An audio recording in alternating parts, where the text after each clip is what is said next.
میں تو سب سے پہلے شکریہ ادا کرتا ہوں آپ کا کہ آپ نے اپنا قیمتی وقت اس چینل کو دیا، اور مزید شکریہ ادا کرتا ہوں ان لوگوں کا جنہوں نے اس چینل کو سبسکرائب کر کے اس چینل سے جڑ کر مجھے دینی خدمت کرنے کا ایک حوصلہ اور ایک جذبہ عطا کیا۔ حضرات ناظرین و خواتین، السلام علیکم ورحمۃ اللہ وبرکاتہ۔ ایک صاحب کی طرف سے ایک بڑا ہی اہم اور نازک سوال آیا ہے۔ ایک ایسا سوال آیا ہے کہ جس سوال کے پوچھنے کے بارے میں اکثر لوگ شرم محسوس کرتے ہیں، لیکن اس بندے نے پوچھ کر ان تمام لوگوں کے مسئلے کو حل کر دیا جو محض شرمندگی کی وجہ سے کسی سے پوچھنا نہیں چاہتے۔ سوال یہ ہے کہ سحری کھانے کے فوراً بعد فجر کی نماز پڑھ کر ہم اپنی بیوی کے ساتھ ایک ہی بستر پر سو سکتے ہیں کہ نہیں سو سکتے؟ یعنی ان کے سوال کا مطلب یہ ہے کہ میاں اور بیوی روزے کی حالت میں ایک ہی بستر پر سو سکتے ہیں کہ نہیں سو سکتے ہیں۔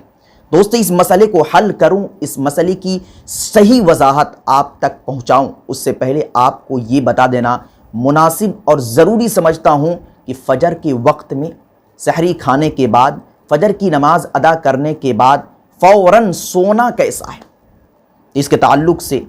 اللہ کے رسول صلی اللہ علیہ وسلم کی ایک حدیث ہے کہ اگر کوئی شخص فجر کے وقت میں سورج نکلنے سے پہلے سوتا ہے تو اس کا یہ سونا رزق میں، مال میں بے برکتی کا سبب اور ذریعہ بن جاتا ہے۔ اسی طریقے سے ایک دوسری حدیث ہے کہ اللہ کے رسول صلی اللہ علیہ وسلم نے ارشاد فرمایا کہ فجر کے وقت میں ہی اللہ تبارک و تعالی بندوں کو رزق عطا فرماتے ہیں، یعنی رزق تقسیم کرتے ہیں، مال تقسیم کرتے ہیں۔ اسی حدیث کی روشنی میں علماء کرام نے لکھا ہے کہ اگر کوئی شخص فجر کے وقت میں سورج نکلنے سے پہلے سوتا ہے اور اپنا یہ معمول بنا لیتا ہے تو اس کا سونا مکروہ ہے، ناپسندیدہ عمل ہے۔ ہاں، اگر کوئی شخص رات بھر جاگا ہے یا کسی کام کی وجہ سے تھک گیا ہے تو فجر کی نماز پڑھ کر فوراً سو سکتا ہے، اس کے لیے سونا جائز ہے، لیکن معمول نہ بنایا جائے کہ آپ فجر کی نماز پڑھیں اور فوراً فجر کے وقت میں سورج نکلنے سے پہلے ہی بستر پکڑ لے سو جائے۔ یہ طریقہ اچھا نہیں ہے۔ اگر آپ اس کا معمول بنا لیتے ہیں اور فجر کے وقت میں فوراً سو جاتے ہیں تو یقیناً اللہ کے رسول صلی اللہ علیہ وسلم کی حدیث کی روشنی میں یہی کہا جائے گا کہ یہ سونا آپ کے رزق، آپ کے مال میں بے برکتی کا سبب اور ذریعہ بن سکتا ہے۔ یہ تو پہلا مسئلہ ہے کہ فجر کے وقت میں سورج نکلنے سے پہلے سونا چاہیے یا نہیں سونا چاہیے۔ اکثر لوگ رمضان کے مقدس مہینے کے اندر غفلت کرتے ہیں، کیونکہ شروع کے مرحلے کے اندر ہی فجر کی نماز ادا کر لی جاتی ہے اور پھر سو جاتے ہیں۔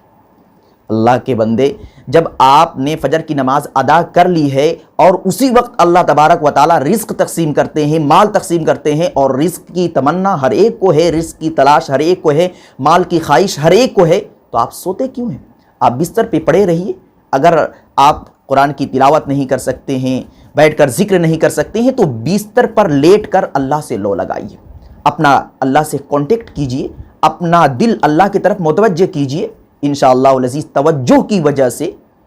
اللہ رب العزت آپ کے مال، آپ کے رزق میں برکت نازل فرمائیں گے اور آپ کے رزق کے دائرے کو وسیع فرما دیں گے۔ خیر، یہ بات تو واضح ہو گئی کہ فجر کے وقت میں سورج نکلنے سے پہلے سونا ناپسندیدہ عمل ہے، نہیں سونا چاہیے۔ اب رہا دوسرا مسئلہ کہ روزے کی حالت میں میاں اور بیوی ایک ہی بستر پر سو سکتے ہیں یا نہیں سو سکتے ہیں۔ تو دیکھیے، اس کے اندر دو صورت ہیں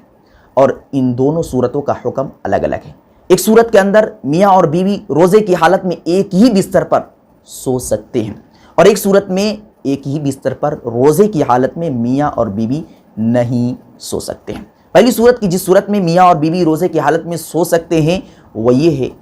کہ شوہر کو اپنے اوپر کنٹرول ہو، بھروسہ ہو کہ میں کچھ غلط نہیں کر سکتا۔ غلط کرنے کا مطلب کیا ہے؟ وہی ہم بستری تک پہنچنا، کیونکہ جب میاں اور بیوی ایک ہی بستر پر سوئیں گے اور چمٹ کر سوئیں گے تو ہو سکتا ہے کہ نفس بھڑک جائے، شہوت بھڑک جائے اور آگے تک پہنچ جائیں، جو کام حرام ہے وہاں تک آپ پہنچ جائیں، کیونکہ روزے کی حالت میں میاں اور بیوی مل نہیں سکتے، ہم بستری نہیں کر سکتے، اور ڈائریکٹلی کوئی ہم بستری نہیں کرتا، آہستہ آہستہ وہاں تک پہنچتا ہے۔ تو اگر شوہر کو اپنے اوپر بھروسہ ہے، کنٹرول ہے کہ کچھ بھی ہو جائے میں وہ کام روزے کی حالت میں نہیں کر سکتا، تو اگر ایسا شوہر ہے، ایسا نوجوان، ایسا مرد ہے، تو روزے کی حالت میں ایک ہی بستر پر وہ شوہر اپنی بیوی کے ساتھ سو سکتا ہے، اس میں کوئی حرج نہیں، کوئی قباحت نہیں، کوئی دو رائے نہیں ہے۔ اسی کے ذیل میں آپ یہ بھی جان لیں کہ روزے کی حالت میں میاں اور بیوی چمٹ کر سو سکتے ہیں یا نہیں سو سکتے ہیں،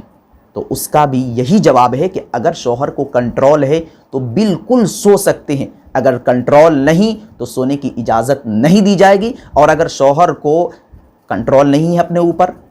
پھر بھی وہ سوتا ہے بیوی کے ساتھ چمٹ کر، تو پھر اس کا روزہ مکروہ ہو جائے گا، کیونکہ علماء کرام نے لکھا ہے کہ اگر شوہر کو اپنے اوپر کنٹرول نہیں پھر بھی وہ بیوی سے چمٹ رہا ہے، بیوی سے چمٹ کر سو رہا ہے، تو پھر اس کا روزہ مکروہ ہوگا، کیونکہ نفس بھڑکتا ہے اور بھڑکنے کی وجہ سے کہیں نہ کہیں منی سے پہلے جو پانی نکلتا ہے وہ پانی نکل سکتا ہے، تو اس حرکت کی وجہ سے آپ کا روزہ مکروہ ہو سکتا ہے۔ تو خلاصہ یہی ہے کہ پہلی صورت وہ یہ کہ اگر شوہر کو اپنے اوپر کنٹرول ہے، وہ حد سے آگے نہیں بڑھ سکتا، تو روزے کی حالت میں ایک ہی بستر پر اپنی بیوی کے ساتھ سو سکتا ہے۔ اور دوسری صورت، اگر شوہر کو اپنے اوپر کنٹرول نہیں ہے، وہ پھسل سکتا ہے، وہ آگے تک جا سکتا ہے، تو پھر اس کے لیے روزے کی حالت میں ایک ہی بستر پر بیوی کے ساتھ سونا، چمٹ کر سونا بالکل صحیح نہیں، درست نہیں، یعنی اگر وہ سوتا ہے تو پھر اس کا روزہ مکروہ ہو جائے گا، اور اگر اس کے باوجود وہ سو جاتا ہے اور سونے کے بعد حد سے آگے بڑھ جاتا ہے، کیونکہ اس کو اپنے اوپر کنٹرول نہیں، جب کنٹرول نہیں تو آگے تک بڑھ ہی جائے گا، اگر بڑھ گیا اور حد سے تجاوز کر گیا اور اس صورت میں بیوی بھی راضی ہے اور دونوں آپس میں مل گئے، تو دونوں کا روزہ ٹوٹے گا اور ساتھ میں دونوں پر کفارہ لازم ہوگا، اور یہ حکم دیا جائے گا کہ میاں اور بیوی دونوں 2 مہینے مسلسل روزہ رکھیں۔ بہت دکھ کی بات ہے کہ ایک روزے کی وجہ سے آپ کو 2 مہینے مسلسل 60 روزے لگاتار رکھنے پڑیں گے۔ اسی لیے علماء کرام نے لکھا ہے کہ اگر آپ کو اپنے اوپر کنٹرول نہیں ہے تو آپ روزے کی حالت میں اپنی بیوی سے دور ہی رہیں، اور اگر کنٹرول ہے تو کوئی بات نہیں، آپ قریب رہ سکتے ہیں، قریب سو بھی سکتے ہیں، چمٹ بھی سکتے ہیں، پکڑ بھی سکتے ہیں۔ امید کرتا ہوں کہ آپ حضرات کو یہ مسئلہ سمجھ میں آ چکا ہوگا۔ دعا کرے اللہ رب العزت ہم سبوں کو دین کی صحیح سمجھ عطا فرمائے۔ اور ہاں، اس ویڈیو کو اپنے جگری دوستوں تک ضرور پہنچائیے، کیونکہ یہ مسئلہ ایسا ہے کہ شرم کی وجہ سے لوگ پوچھنا نہیں چاہتے، اور ظاہر سی بات ہے آپ اپنے دوستوں کو نہیں بتائیں گے تو کون بتائے گا۔ تو اس ویڈیو کو اپنے دوست و احباب تک ضرور پہنچائیے، اور پہنچانے کے بعد جو کچھ آپ نے سنا سیکھا وہ اپنی زبان میں بتا دیجیے، اگر یقین نہ ہو تو ویڈیو کا حوالہ دیجیے اور پھر دکھائیے اور سنائیے۔ انشاءاللہ العزیز وہ شخص بھی صحیح مسئلہ سمجھے گا، جانے گا، اور اس پر عمل کرنے کی ضرور کوشش کرے گا، اور جب کوشش کرے گا اور عمل کرے گا تو آپ کو بھی انشاءاللہ العزیز اللہ رب العزت اجر اور ثواب عطا فرمائے گا۔ اس لیے اس ویڈیو کو زیادہ سے زیادہ شیئر کریں۔ السلام علیکم۔ Thanks for watching. Don't forget like, comment, share and subscribe to Al Had Media.